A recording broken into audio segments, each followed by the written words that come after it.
Right, shall we get going?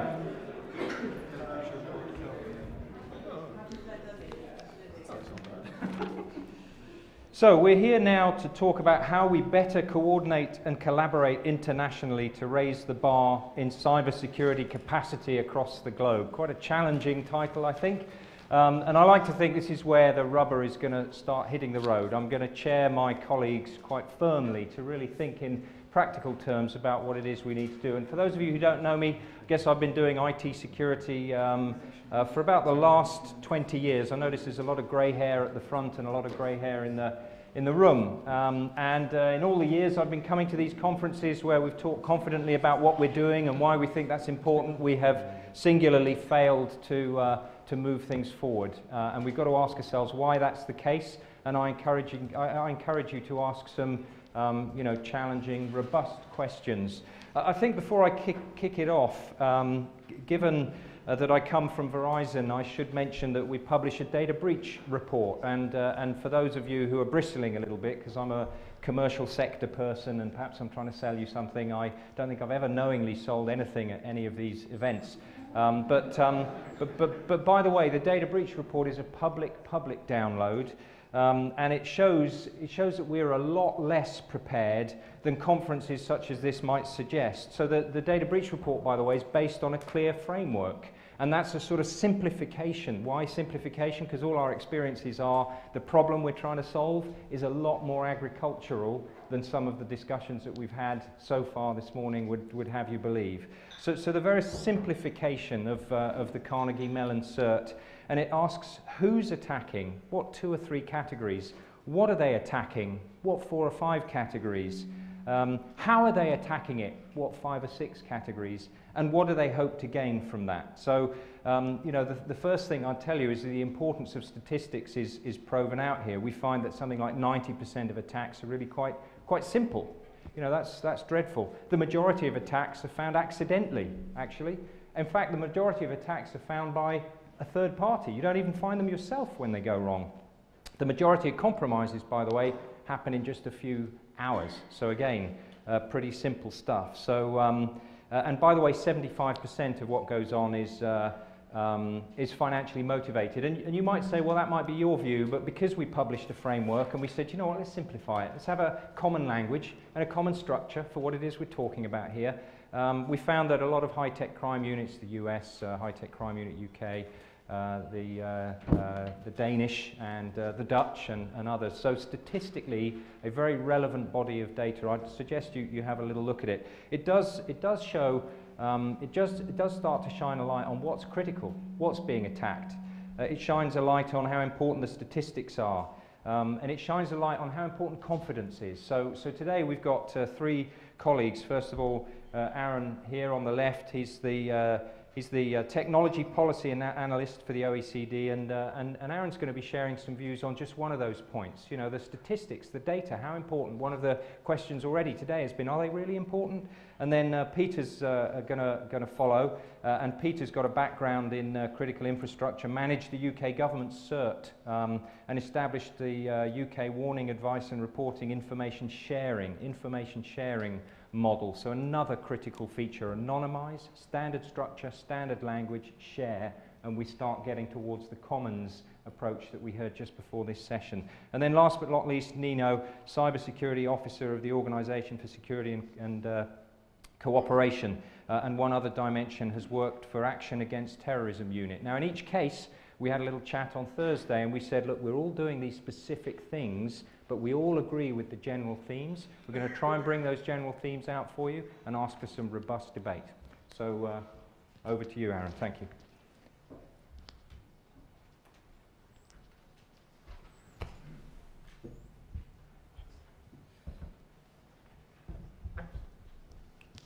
Thank you, John, and thank you, Sadie, for the invitation to speak today. As John mentioned, my name is Erin Martin. I am a policy analyst at the OECD. I work for a working party that focuses on information security and privacy, with the sort of common theme being trust in the internet economy. And I'll explain why the OECD is working on these issues in a second. Before I do, I just want to explain very quickly for those of you who aren't familiar with what a CCERT is and what their role is in this space. CCERTs are a trusted point of contact that are responsible for security response, incident response when things happen. And there are very different kinds of CCERTs. Our focus on this project is national CCERTs, and in particular, the role that national CCERTs can play in the production of internationally comparable statistics in order to inform national policy making in the area of cybersecurity.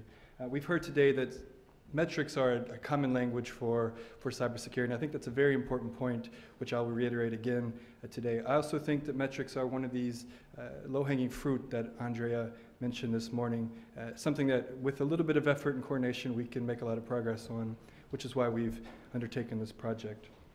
So to begin, very quickly, I don't want to bore you with too much organizational stuff, but for those of you who aren't aware, the OECD, its mandate is to promote policies that improve the economic and social well-being of people around the world. So our focus is economic and social development. What that means in practice is we tend to shy away from national security issues, sovereignty issues, especially in the context of cybersecurity. Our focus is very much on economic and social well-being. We're often described as a think tank. We don't like that so much. What we are is an intergovernmental organization representing 34 member states, and I'll explain who those are in a second.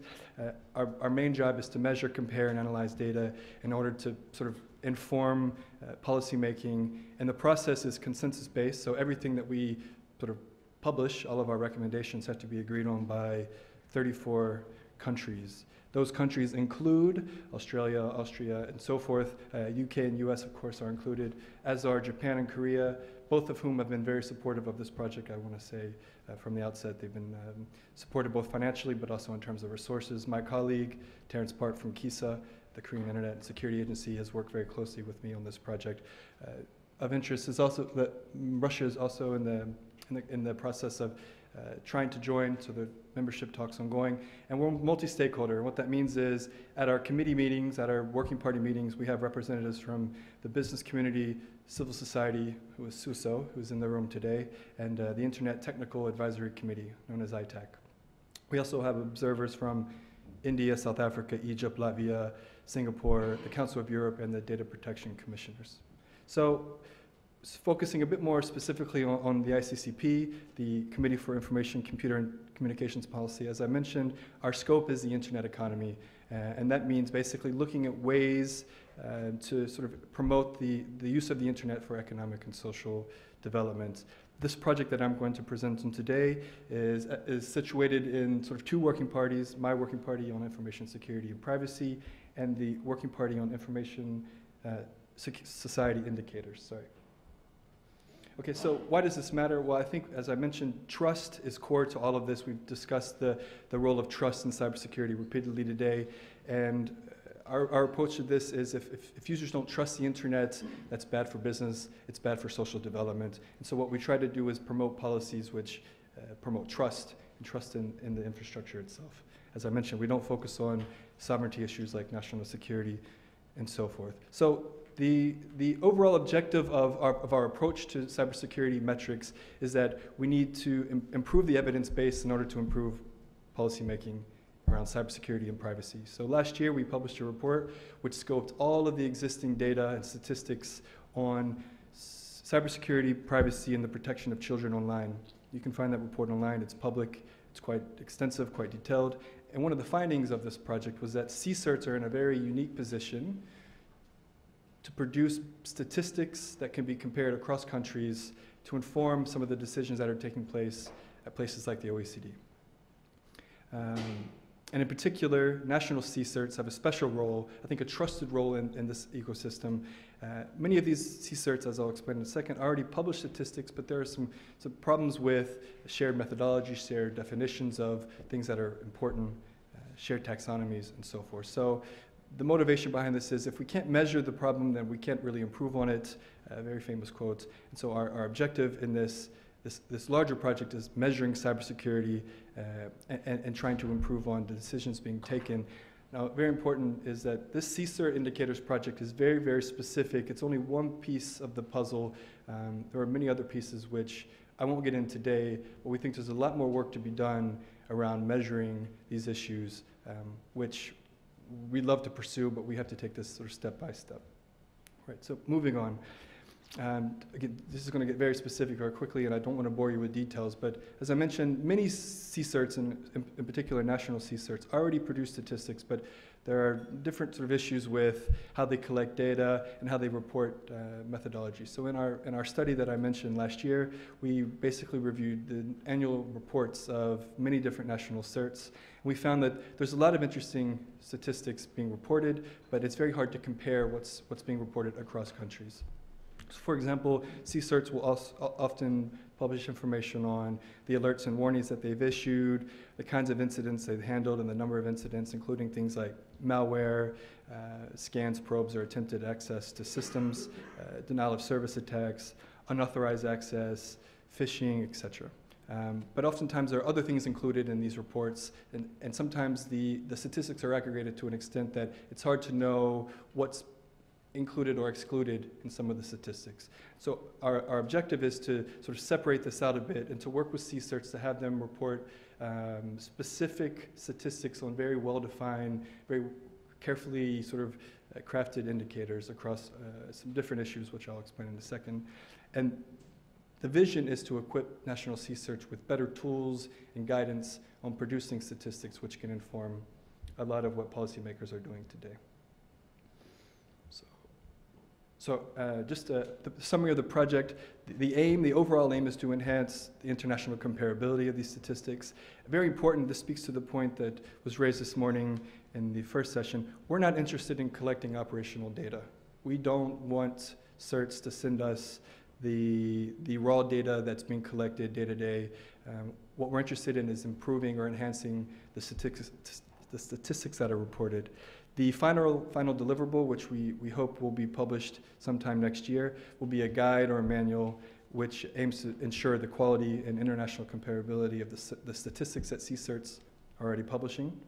The current assumption here is that we're only dealing with national CERTs, and the reason for this is quite complicated, but I think in short it's that despite some complexity around what is a national CERT and how many national CERTs exist in each country, there is a special relationship between most national CERTs across most parts of the developed and in some cases developing world, and that this relationship with the public and with the government allows it to be a trusted point of contact, a trusted source of expertise and data on incidents. It's not perfect by any means, and we're certainly aware of some of the limitations around relying solely on national CERTs, but we think it's an important first step.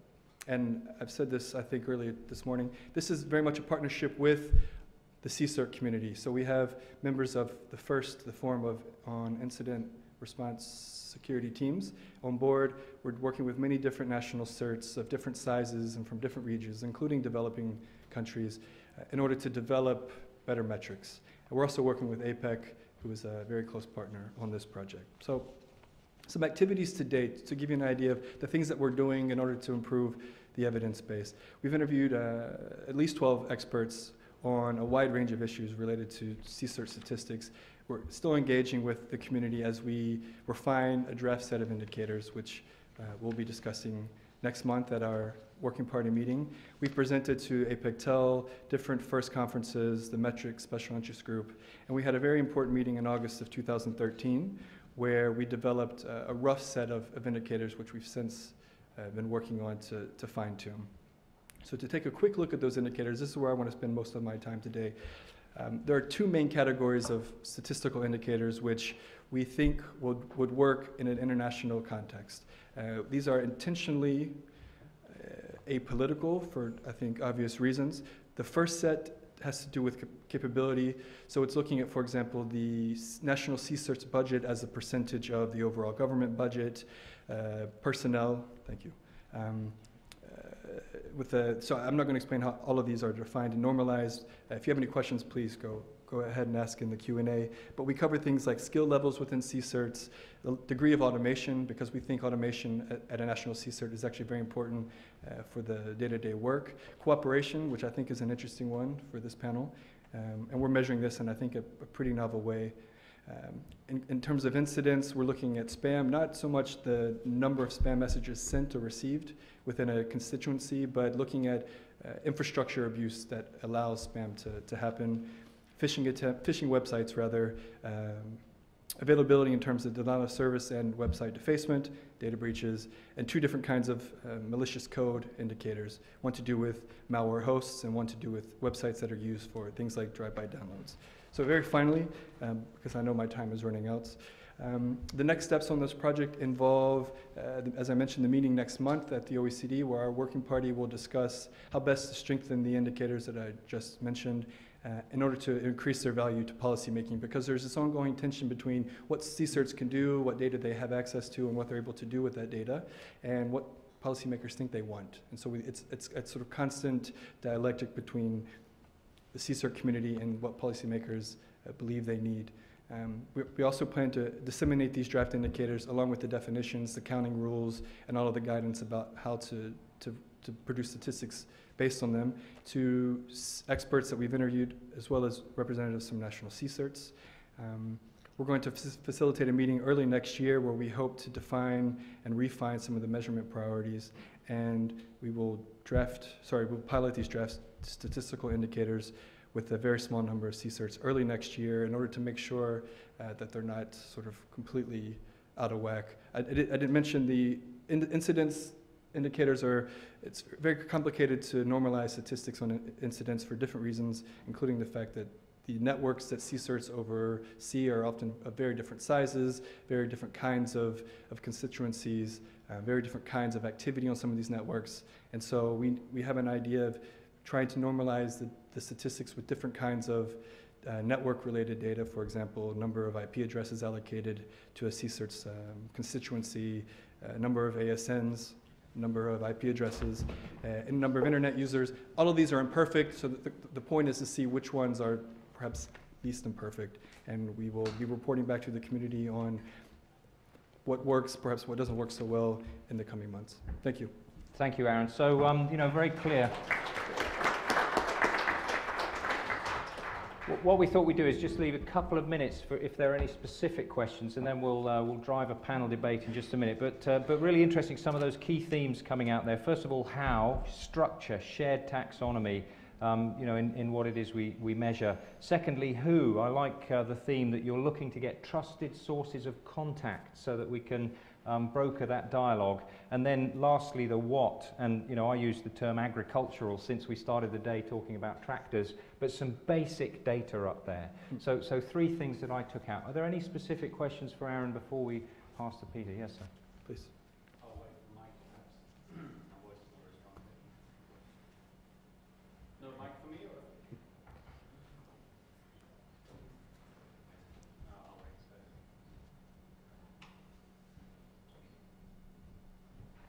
So, hi, my name is Freddie from Bank of England. Just a question on the sharing of statistics and so on. Sure. Do you have any plans for sharing attributed attacks, i.e. Looking at threat actors and so on between the different incident response teams? So as we currently envision the framework and how it's going to be used, I don't think we plan on looking at attribution.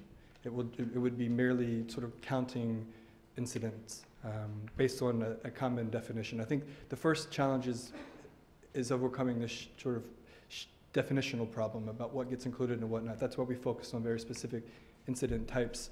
I think attribution makes it more complicated for different reasons, and we're trying to steer clear of these kinds of challenges. But ideally, we'd love to. It's just, I think, out of scope at this point. Yeah. And gentleman on the end? Hi. Hello. Okay. My question was, so when you're gauging capability, a few of those are quantitative measures, budget, number of personnel, et cetera. How do you plan on gauging the metrics for more qualitative things like skill or things like that? So it's a very good question. We're going to provide guidance in the manual, which will specify the kinds of jobs, so basically the roles that are being fulfilled. It's less about how many people have a degree in computer science or engineering, and more how many roles within the organization are sort of based on this kind of work. And so it'll be a qualitative description which will then need to be quantified. So for example, we don't want having personnel numbers will include lots of administrative, managerial work, which is important certainly for the operation of the CERT, but if we're interested in technical positions, that's where the skills point goes. It's about understanding how many people are fulfilling sort of technical roles in the CERT. So it'll basically be a description of the things that qualify as technical work, and then someone within the CERT will have to record the number of people within the organization who do that kind of work. If that makes sense. Let's pass on to Peter now, and then if there are any other specific questions, we can take them at the panel thing in the end. So Peter's here to give them the background in UK government CERT, the WARP information sharing model and international coordination in the CPNI protection, to tell us a little bit about how Meridian is helping us move forward given some of the themes that we've talked about. And with that short 30 seconds, Peter, it's given you ample time to... Thank you. That's what a cyber terrorist looks like, by the way. Scary. I've seen one.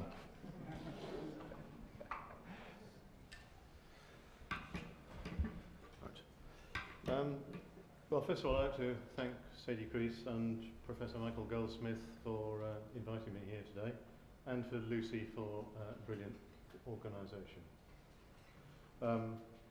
I have to say that I actually probably shouldn't be here today. I'm not an academic. I didn't get any further than Durham. I'm very much a practical person, and actually I'm very reassured by what John said, that this is an agricultural problem, because if you're in my bio, I'm an alpaca farmer. So, to paraphrase Lord West, I'm just a simple alpaca farmer. So don't expect anything too high-blown from me. I have to say, I probably wouldn't recognise a paradigm if I fell over it. But I want to talk to you about a practical implementation of cyber capacity building. It's focused on CIIP, not cyber, and that's a deliberate choice in that we've had a number of discussions at these conferences about whether we should start rebadge them as cyber or not. But CIIP is a more digestible chunk than cyber, particularly for developing countries, and that's why this is really quite relevant to today. This is the model, a very simple model, because I'm just a simple alpaca farmer. There's a big focus on a conference. It's an international conference, happens every year, moves to a different country each year. I'll tell you more about that because it is quite important. That then stimulates a process, and the aim of it all is to build a community, a global community. Let me tell you a bit about how it works, how it started in fact. In 2005, a colleague of mine asked me whether I would support him in the idea of holding a CIP conference for governments. And I said, yeah, that sounds like a great idea. So we went and saw the director, and the director said, yeah, how much do you want? And we persuaded him to give us some money. And my colleague promptly left, went to a new job, and left me to organise it. Thank you very much. We ran it in London at Greenwich. You'll work out the rest, an audience like this. But at the end of it, it was such a successful event that everyone said, hey, this is great, will you do it again next year? And as Lucy will appreciate, having organised one of these things, a global conference for 30 different countries, the answer was absolutely no chance whatsoever, but you can, and I'll be happy to help you. And so what happened was that a number of countries stepped forward. Hungary and Sweden were in the lead, and they said, can we do it again next year? So we helped them. The next one was in Budapest, Stockholm, and after that it started to roll. Every time we had one, the countries, more and more countries wanted to come, and they wanted to develop it further. So you can see the list of countries we went to. I've just come back from Buenos Aires, which was very nice, and we had a very interesting conference there. Tell you a little bit about that. Next year it's Japan. We've got a pretty good idea of who will be in 2015, and we've got a very good idea of who will be in 2016. So the thing has got momentum, if nothing else. One of the things we tried to do quite after the first couple of conferences, we thought, hey, we don't want this in Europe all the time. That is just counterproductive. We want to move it to different regions, which is why we managed to get to Singapore, to the Americas, back to the Far East, Middle East, back to Europe, Buenos Aires, Japan, and we are planning to go back to Latin America in a few years' time. We want to get it to Africa. Bazi knows that now. I've been bending his ear about it. We also would like to get it to India. We want to move this to different regions of the world, and there's a particular reason for doing that. A few words about the format of the conference. Now, obviously the agenda and the attendees and the speakers are very important, but there are some things about this conference that are also very important, the softer aspects. And these are things that it's very, very easy to miss when you're organising an international conference. We have a distinct format, usually starts lunchtime on the first day, finishes at lunchtime on the third day. That gives people a chance to get there in the morning. We then have an icebreaker, you know, something to break down the barriers, get people to know each other, get them out of their country and their comfort huddles. We have an informal dinner, the sort of lunch arrangement you've had, so you bump into people, you're not stuck with your friends again. We have workshops, we try and have a site visit, so we stuff them all into a coach, and they end up sitting next to people they didn't know, and they get to know them better then. The next day, at the end of day 2, we have a formal dinner, big do. We then have a handover at the conference. Accommodation. We try to get everybody to stay in the same hotel. You'd be amazed how effective that is. If you've got people spread out all over London or all over the city, it's very difficult for them to do the informal networking after the conference. If you've got them all in the same hotel, it's very easy. And they bump into each other in the bar, they go to the bar afterwards, you get back after the dinner, etc.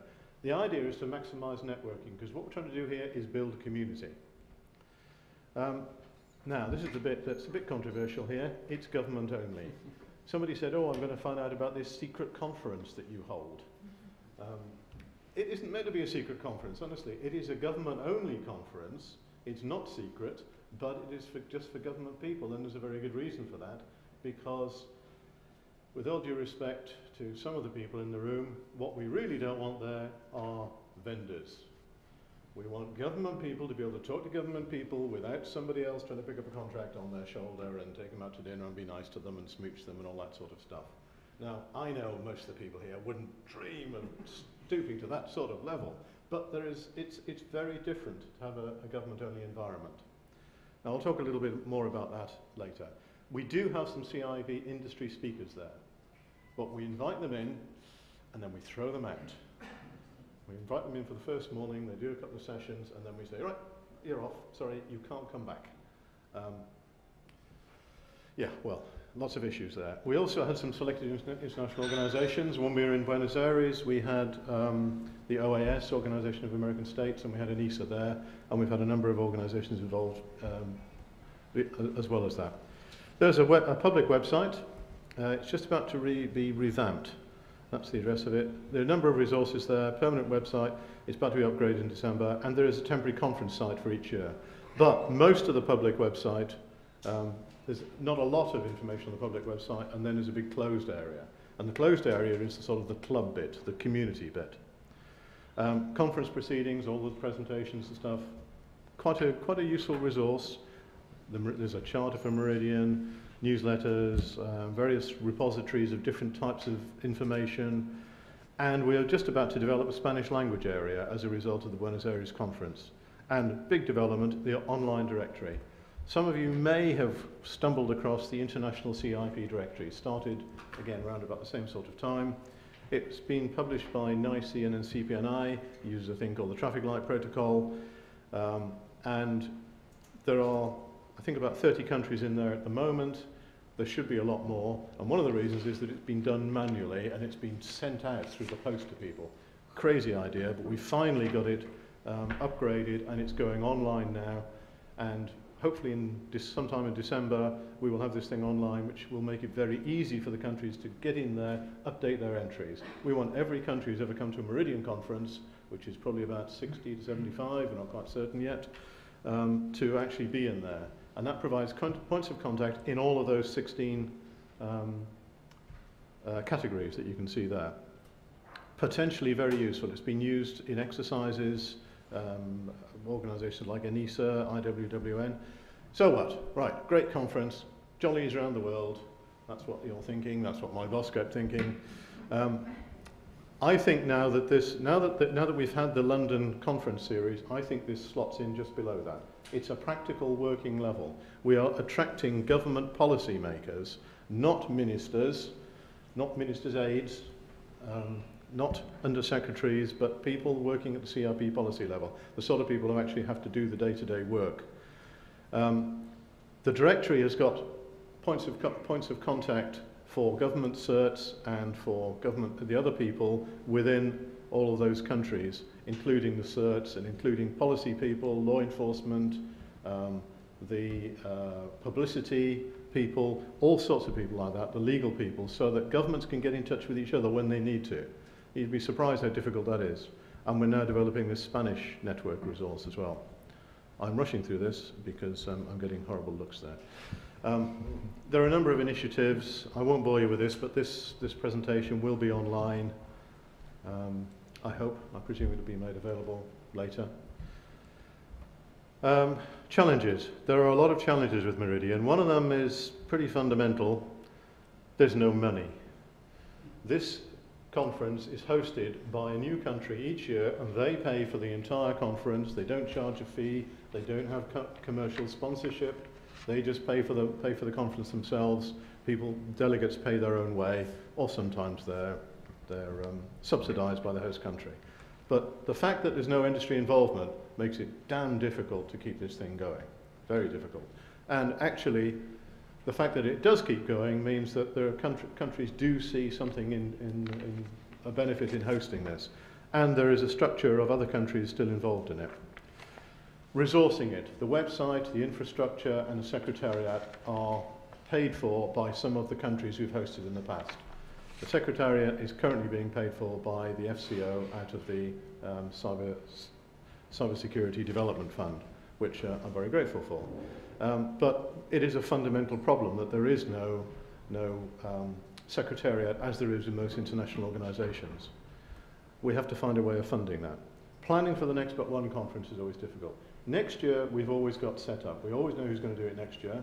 And we have lots of countries who'll say, well, we'll do it the year after that. But the year in between is quite tricky.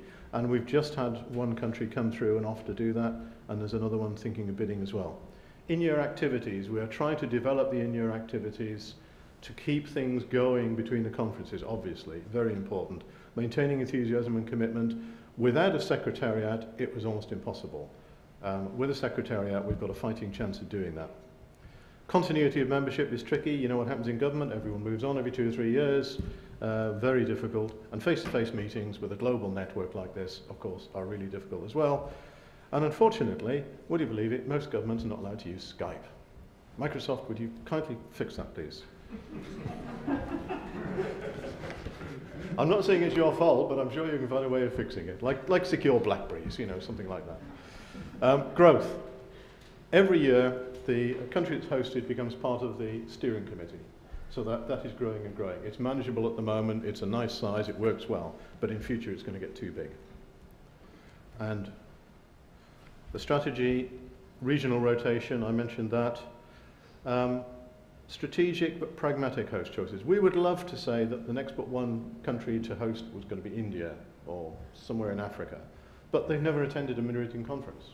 So we just can't do that. We can't say, you know, you're going to do that. You've got to understand what this is all about. So we have to make pragmatic choices about hosts. We want to enhance the in-year activities, teleconferences, working groups, blah, blah, blah, blah, blah. Partner with international organizations. I've already talked to Nino about this. I've talked to Heli with the EES. We talked to ANISA. We talked to the OAS, Commonwealth Telecoms Organization, and there are other organizations who we think we ought to have some sort of partnership with. We're working through how that's going to work at the moment. I'm sure Fred Piper would say we should have impact on that list as well. The point is we want to develop a closer community. That's the main aim. And I'd like to find some way of involving industry. Not just for the money, but obviously we need CIP operators involved in this. And we have them involved to a certain extent. We're trying to find ways of doing it without losing the essence of Meridian. Process, a flagship conference that drives the process and that builds the community. That's the very simple model we have. And I said I was an alpaca farmer. I think Meridian's a little bit different, a little bit exotic. It's very low maintenance. It's worth getting to know more about. Strong herd, community identity, you know. They flourish all around the world. They can be very useful and well worth looking after and getting to know. Thank you. Thank you very much, Peter. Thank you. You know what struck me about Peter? I mean, first of all, he started, by the way, in case we missed it, and I saw you wrapping up there, with a definition of, you know, that CIP, critical information. What is it we're doing this for? We're doing it just for the critical information. Another one of the speakers earlier today said, you know, actually, how are we valuing the data? Do we know what we're trying to protect? My experience from all of our work with the data breach report is that we don't. So that's the first thing. Second thing is, that keeping it real. You know, those Meridian conferences are structured to avoid getting into abstract discussions. And I was talking with Fred and Michael Goldsmith earlier that if you've got a farmer and you go in and start describing a Formula One racing car and the importance of aerodynamics, which often happens at these kind of conferences, you're not going to get very far. So what we're trying to protect and how we go about having meaningful dialogue, keeping it real, to try and resolve those issues. Before we move on to Nino here, any specific questions for Peter? Yes, sir.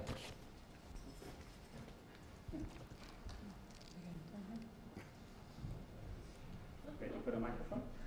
It's always the furthest away. Thank you. Gauss, so just one question. Who will protect home users? We are talking about CIP, we are talking about certs and organizations, companies, they do have our certs. What about home users? If, I don't know, computer in my house breaks down or somebody managed to break into my jacuzzi computerized system, who will fix it?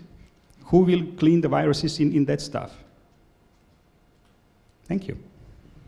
Do you know, may I, I'm not going to avoid the question. May I come back to that question when we do the panel thing? Because anything specific for Peter, and then that's a really good question. I really like it, by the way. We're going to come back to that one.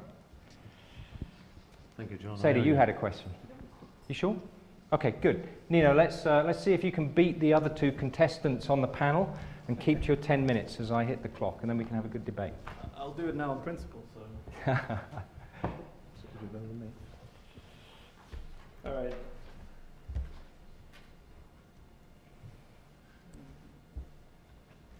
Thank you.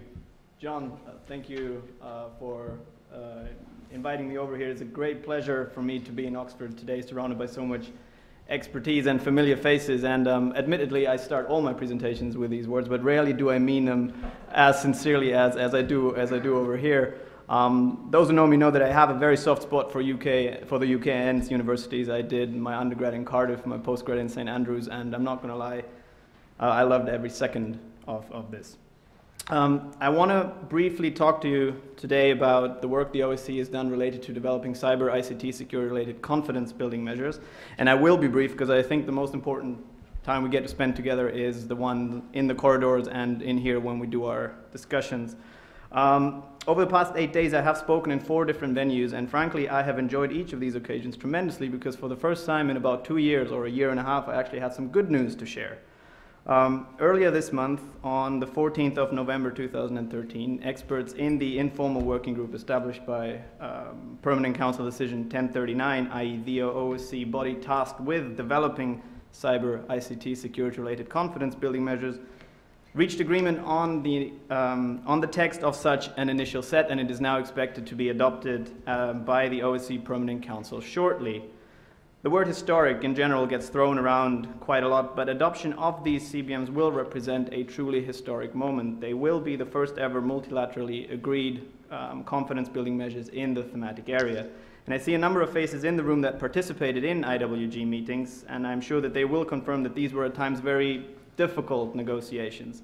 Looking back only at the last meeting we had just a few weeks ago in November, I think it is safe to say that the group went through the entire, well, much of the scope of human emotion, from hope, anger, despair, relief, joy, before the end of the session. Frankly, many times it did feel like a visit to the dentist where you would go in and you would know it was going to get worse before it got better.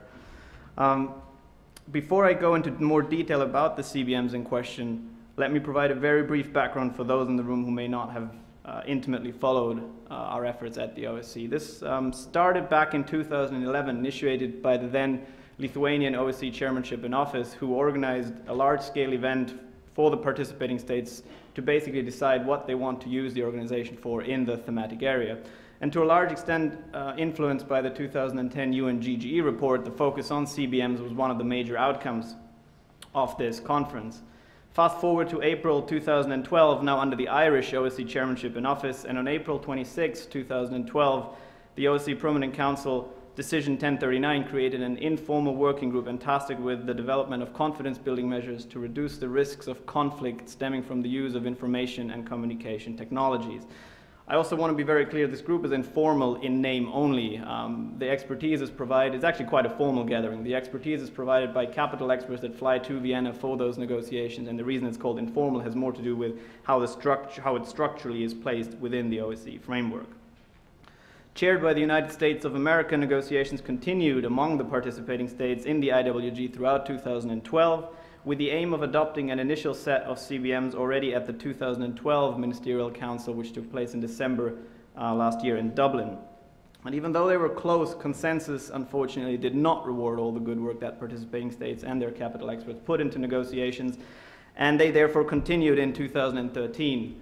The IWG met 4 times in 2013, and as mentioned a few weeks ago, on November 14, they managed to agree on the draft text. I also want to be very clear, the OSCE is a consensus organization, which effectively means that every country has veto power, and I think Erin here, who knows working in that environment, knows how difficult that can be. And I want to make it clear that in order to reach agreement, all of the participating states really needed to come to the table willing to compromise and to show political will to reach agreement. Allow me also to say a few words in appreciation of the contribution of our host country today.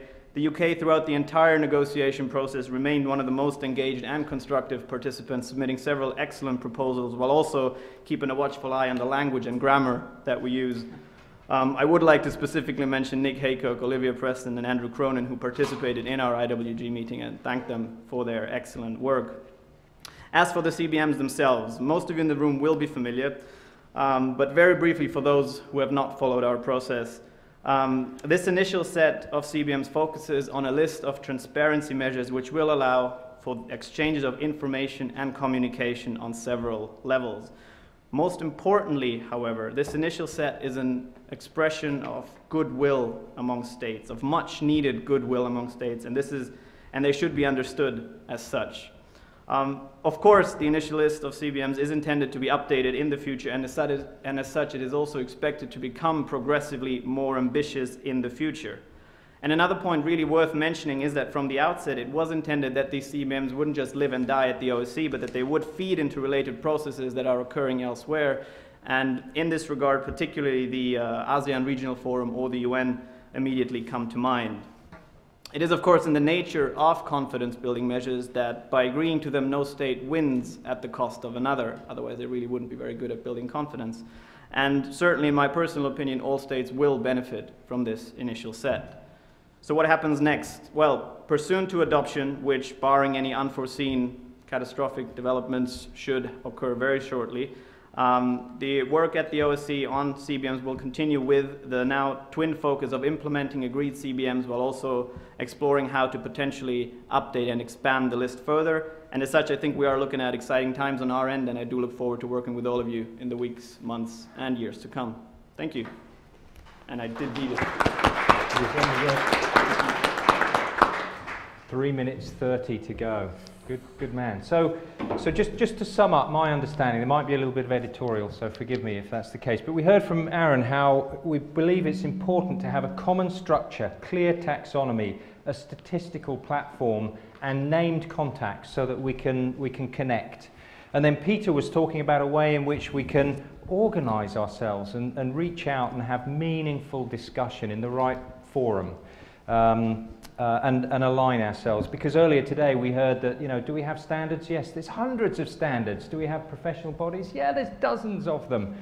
Could we have one mechanism to at least talk? So that was one of the approaches that Peter was suggesting. And then finally, Nino was talking about the need for confidence, because people won't come to the table and have those meaningful discussions, even if you've got the right structure in place, if there are contradictory motives for being there. I took a look at public sector and private sector motives for data breach sharing. Law enforcement, they want prosecution, disruption, dismantlement. What does the private sector want? They want limit the reputational damage, get control of the business or regain control of the business, and profit maintenance. Completely contradictory. You don't have the trust, you can't, even if you have the structure, even if you've got the forum, have the discussion unless those are in place. So 3 examples of those connected themes.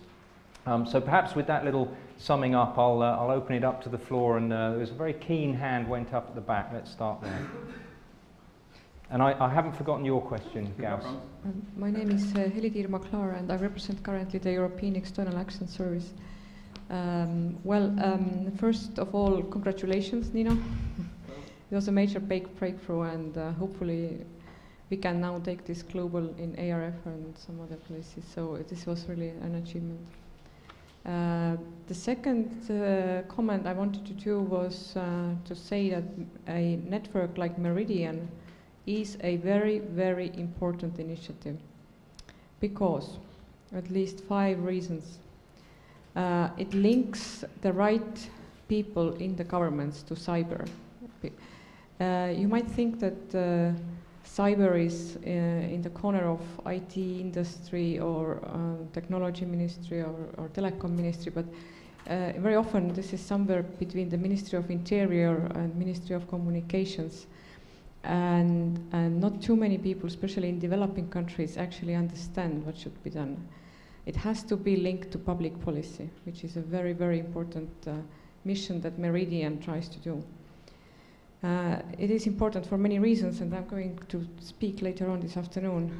But I think this is something we all should think of as maintaining as a very valuable initiative. Because without the civilian public policy driver, global driver, our cyber project might get even more militarized as it is now, and people like Nino would get into real trouble if we have a first real cyber conflict with destruction, and possibly confidence building measures work, we hope, but if not, what we do then? So all these questions out there.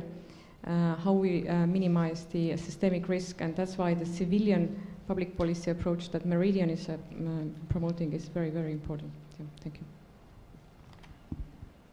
Thank you.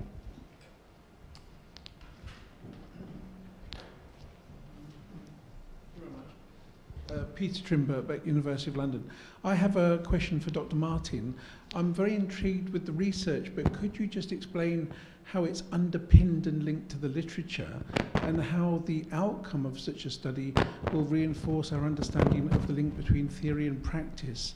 Because I think this is a side of it which is sometimes missed out, but would be of interest to the academics and the audience. Sure. So is there a specific literature that you're thinking of? No, I mean, I've worked in the area, and I've worked with ENISA reports and the American reports, but I'm just thinking of how this really links back into a more general academic literature. Some of the arguments which have been put forward this morning, maybe in geopolitical science, maybe in culture, maybe in business management, for example. Sure. It's a good question. I'd have to think about it. I don't think our objective is to speak to any academic literatures. It's very much meant to be an operational manual that CCERTs, national certs in particular, will use to report comparable statistics. So certainly there's a connection with the statistical literature. We actually have done a lot of research on public health statistics and how public health organizations sort of work to produce statistics which can be compared across countries, but it hasn't been an academic pursuit as such. I mean, we read academic papers. There's a lot of work that's happened in the US on performance metrics for certs, so some of that stuff is interesting at Dartmouth and other places, but it really hasn't been an objective so far. Despite my academic background, they told me when I joined, you're no longer an academic, so forget about it. Can I perhaps link now to Gauss? It was Gauss, was it? Great, nice mathematician's name there.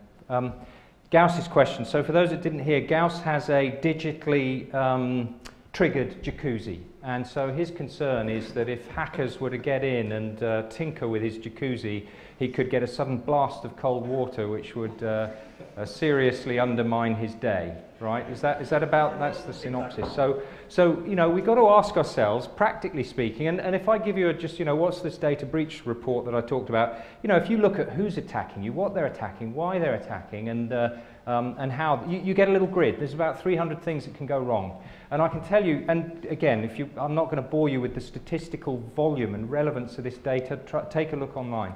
What we find of the 300 and something things that can go wrong, generally 10, right? So to Gauss, actually, one of the important things is his jacuzzi and the temperature in the jacuzzi, right? So, you know, Erin, perhaps starting with you. I mean, unless we can have a consistent, a common structure, a clear language for the stuff that we're talking about, unless we can get it real, Peter, to your point, I mean, we're going to get nowhere close to, you know, improving quality of life at the user front end. So if I can, you know, perhaps if you can attack that question, how is this going to be relevant to things that we've talked about So I think today? your question was, who protects the user at home, Yep. right?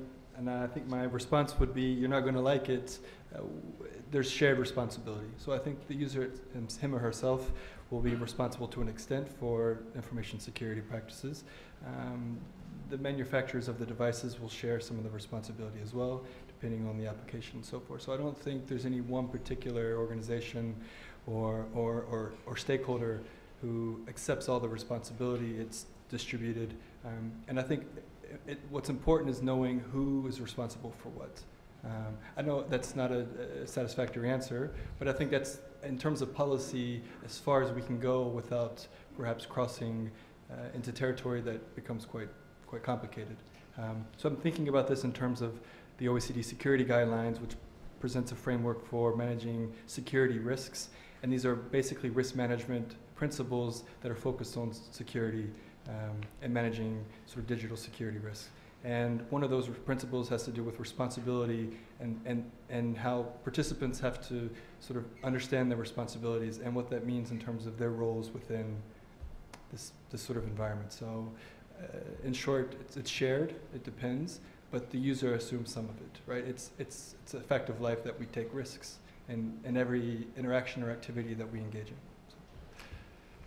Very good. In a moment, I'm going to ask the panelists to give us the 2 practical takeaways they're going to give us so that tomorrow morning we behave differently in a very practical way to improve the stuff that we're talking about. But in the meantime, there's a gentleman here with a question. Yes. And sort of as a follow-on to the question that was just asked, do you ever see a rise for the consumer of private firms offering their cybersecurity services for hire? I mean, we have it already in the physical security realm where you can actually have your own apartment or your home have a physical security firm. Do you see that sort of something where maybe the private sector offers up that they will protect consumers and they will maybe even offer a warranty or an insurance on that? Do you mind, can I start that one with Peter? Because Peter's actually a private sector consultant who runs a conference that bans private sector consultants. Government only, by the way. So the relevance there, you've got to start to question in terms of, you know, keeping it real. Now, the private sector is profit motivated. By the way, 75% of what we're talking about is profit motivated. So Peter, perhaps we'll throw that one to you. I'm glad you spotted the irony of my position. Luckily, the conference organisers haven't.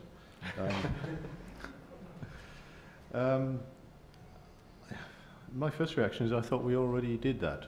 Don't we hire private security companies now? For consumers, so like consumers. You yourself for your own email account. Yeah. I think that happens all the time, and you know there are lots of companies selling those services into the consumers. Some of them have got good services to sell. To go back to Gauss's question, next year we are holding our conference in Japan, and the focus is going to be on SCADA. So we might have the answer to your problem, but the point is that you know I'm not going to try and pretend I've got the answers myself as a consultant, or that we've had the answers in a Meridian conference. We certainly haven't. But the point is that if there are those answers out somewhere, then there is a possibility that the mechanism I've talked about can help to share those answers with other countries.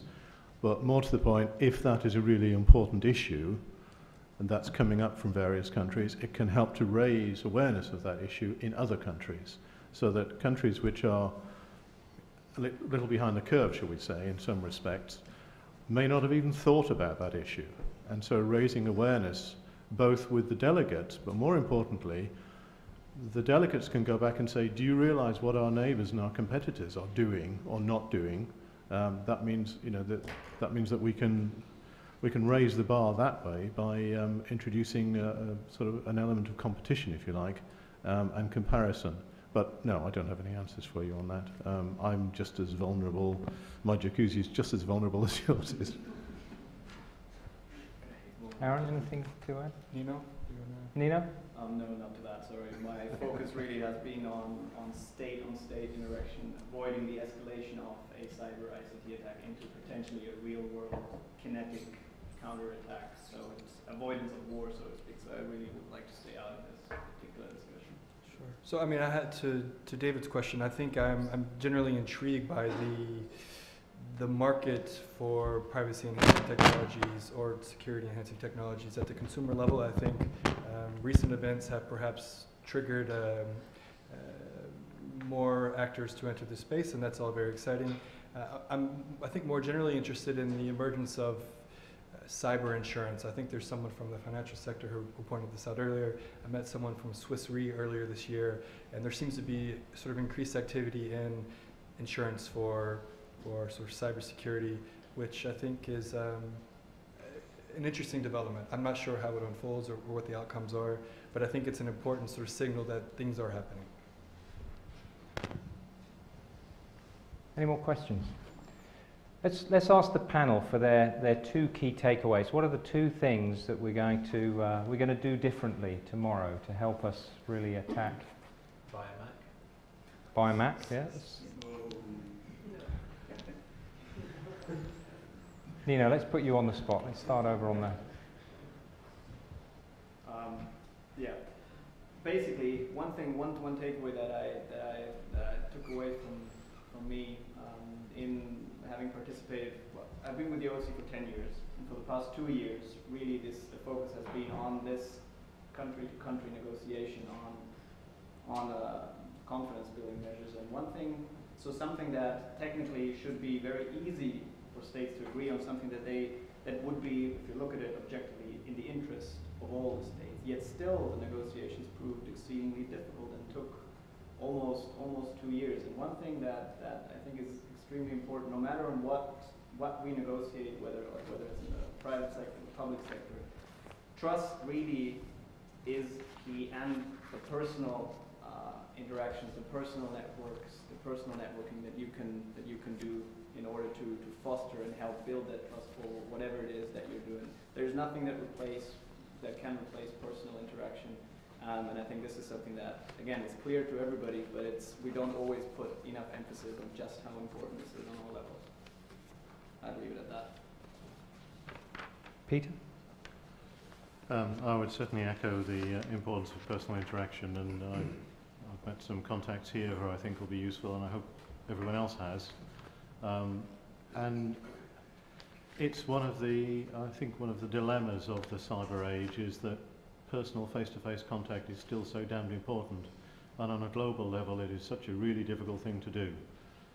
Skype is a big help, but without that it's very difficult to build up relationships, and without relationships you don't have trust, and trust, not just in this context but in all sorts of contexts, is such a fantastic enabler. If you have 10 people who trust each other, then the multiples are enormous on what can be done simply through building trust.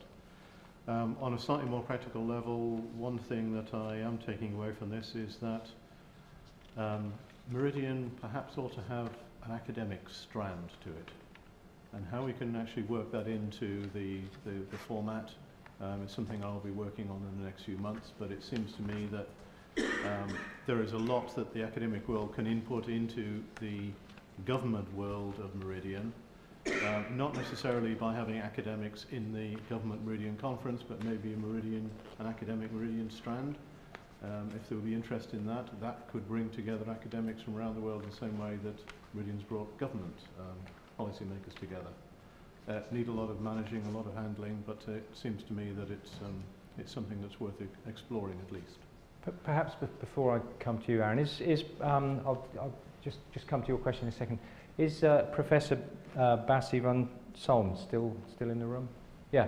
You know, I was curious because I loved the phrase that you used earlier. You said, "We are hacking open the way." And I thought, I want to walk up to the front and grab a shovel with that bloke and hack the way open.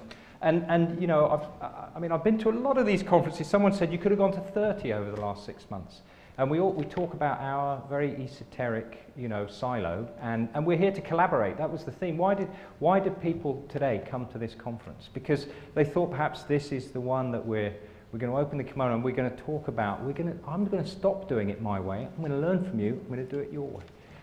Sure. I don't know whether you want me to react. Yeah, sure. All I can say is let's be a bit provocative. Congratulations on catching the theme of what I tried to say there. No, you're quite right. That's the idea. Is if nobody helps you, do it yourself. Yeah. And see what comes out of it. You know, my philosophy is it's much better to apologize afterwards than ask permission before the time. Yeah. You know, I mean, I hadn't heard of Meridian. I should certainly take a look there and see if there's things I can stop doing that Meridian will start me doing as an example. So you had a question in the corner there. Yeah. Sorry, I do apologise for going out of sequence. Do you want to take the third panellist first? Or? No, you go ahead. All right, well, thank you. Nigel Hickson from ICANN. I mean, really, this is a question for Peter, I suppose, and I feel a bit cheeky because we used to work together when I was in the UK government. But, I mean, it strikes me with what Meridian is doing is incredibly important. And, I mean, I think everyone understands the need for governments to talk to governments. I mean, that's a natural consequence, and the fact that governments can speak to governments in an environment where they trust each other and they're not going to be tweeted and things like that is clearly important, given the subject area. What I'm thinking, though, working for a technical community like I do in ICANN, which sort of has as its mission the preservation of the domain name system and the open and secure internet. How the thoughts from Meridian, how the takeaways, how the insight, how the intelligence is fed back into the sort of technical community in terms of increasing the reliance, increasing the security of the domain name system or the security of other internet architectures. Thank you.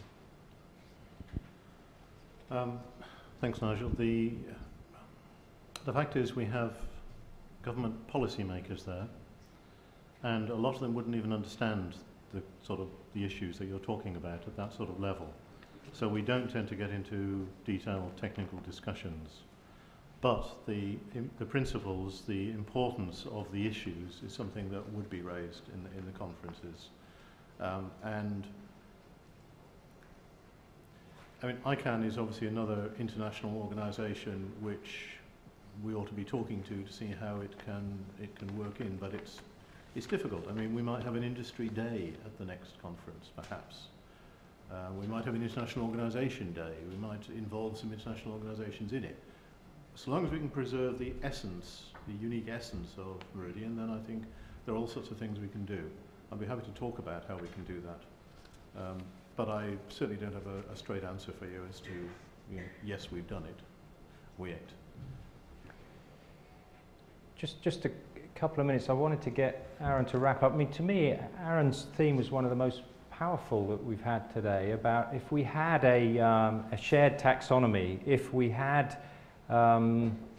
who to call, if we had clear descriptions and definitions, even at an agricultural level, of what it is we're trying to track and why. Very simple. If we had a simple framework for a common language, how much more could we enable the sort of things that we're talking about today?